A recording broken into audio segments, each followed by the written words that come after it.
네, 안녕하세요. 약드래브의 칼로리입니다. 자, 교과서역 미생물 이야기, 오늘은 DNA 이야기를 좀 나눠볼까 합니다. 네, DNA, 유전 정보죠. 그 교과서 내용을 보면 이 DNA가 사람이나 동물 안에만 있는 것처럼 좀 느껴지는 경향이 있는 것 같습니다. 사실은 그렇지 않거든요. 이 DNA는 미생물 안에도 들어가 있습니다. 여러분들 잘 아는 세균, 바이러스, 또 다 이런 DNA, RNA 구조로 되어 있거든요. 사실 이 세균의 DNA의 숫자로만 봤을 때는 적죠. 사람보다 굉장히 적습니다. 사람의 경우 한 30억 쌍 정도 보고가 되고 있는데, 대장균의 경우는 이보다 좀 적죠. 한 400만, 500만 이 정도 수치거든요. 바이러스는 더 적고요. 굉장히 적은 개수의 DNA들로 구성이 되어 있다고 볼 수가 있는데요. 자, 그럼 이 적다라고 해서 무조건 나쁜 거냐? 이 장점은 없느냐? 있습니다. 그 장점 중에 하나는 환경에 굉장히 빨리 적응할 수 있습니다. 사람도 물론 이제 세대가 거듭하게 되면서 조금씩 변하죠. 유전자가 변화가 일어납니다. 그래서 우리가 보통 한 세대를 뭐 한 20년, 30년 이야기를 하지 않습니까? 물론 뭐 최근에야 이제 결혼을 늦게 하다 보니까 뭐 한 30년, 40년 이렇게 늘어난 것 같긴 한데, 뭐 어쨌든 사람은 한 세대로 넘어가는데 몇십 년이 걸리는 거죠. 자, 하지만 세균은 그러지 않습니다. 세균은 뭐 세균마다 좀 다르기는 합니다만 뭐 2-30분에 한 번씩 이 세대가 늘어나는 경우들도 있거든요. 그러니까 세균들은 이제 이분법으로 2개가 4개가 되고 4개가 8개가 되고 8개가 16개가 되고 이런 식으로 늘어나거든요. 기하급수적으로 증가를 하는데, 이런 과정이, 이런 한 세대가 굉장히 짧다는 겁니다. 그 얘기는 유전자의 변이가 일어나기 쉽고요. 다시 얘기하면 환경에 적응할 확률이 굉장히 높다는 사실입니다. 우리가 그래서 뭐 변이가 생겼다, 그쵸? 어떤 세균의 변이가 생겼다, 변종이 생겼다, 뭐 이런 얘기들 많이 하지 않습니까? 바이러스는 유전 정보가 적기 때문에 더 많은 변이가 일어납니다. 더 쉽게 일어나거든요. 그래서 우리가 코로나 바이러스 겪었지 않습니까? 코로나 바이러스가 변종이 생겼다, 뭐가 생겼다, 더 세졌다, 약해졌다, 뭐 이런 식으로 이야기를 많이 하듯이 이런 변이가 굉장히 빠른 시간 내에 생길 수 있다라는 장점입니다.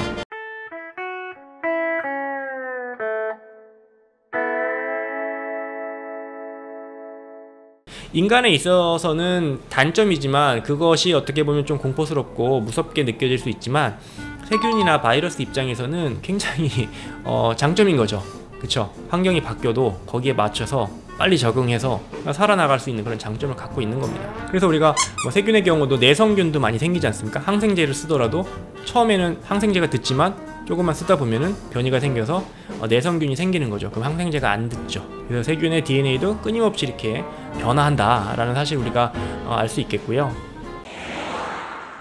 또 우리가 이런 유전 정보는 우리가 부모로부터 얻는 거죠. 그쵸? 이런 생식을 통해서 세대로 넘어갈수록 얻습니다. 사람이 살면서 어떤 DNA 유전 정보를 외부에서 얻게 되는 경우는 없습니다. 물론 뭐 유전자 조작을 통해서 약간의 변이가 뭐 가능하긴 하겠지만 일반적으로 안 됩니다. 하지만 세균은 가능합니다.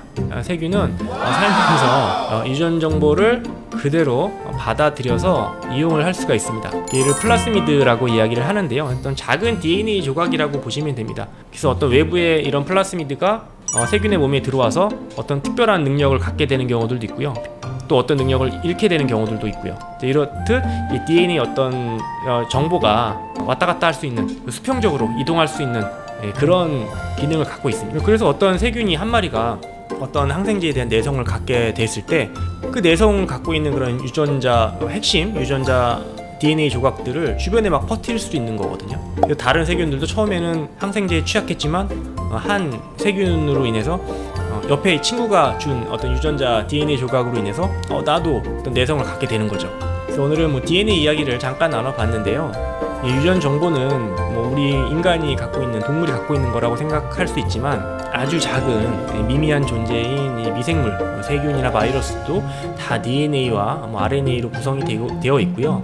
굉장히 심플한 구조를 갖고 있지만, 하지만 이런 굉장히 심플한 구조를 통해서 환경에 잘 적응하면서 살 수 있는 그런 장점을 가질 수도 있습니다.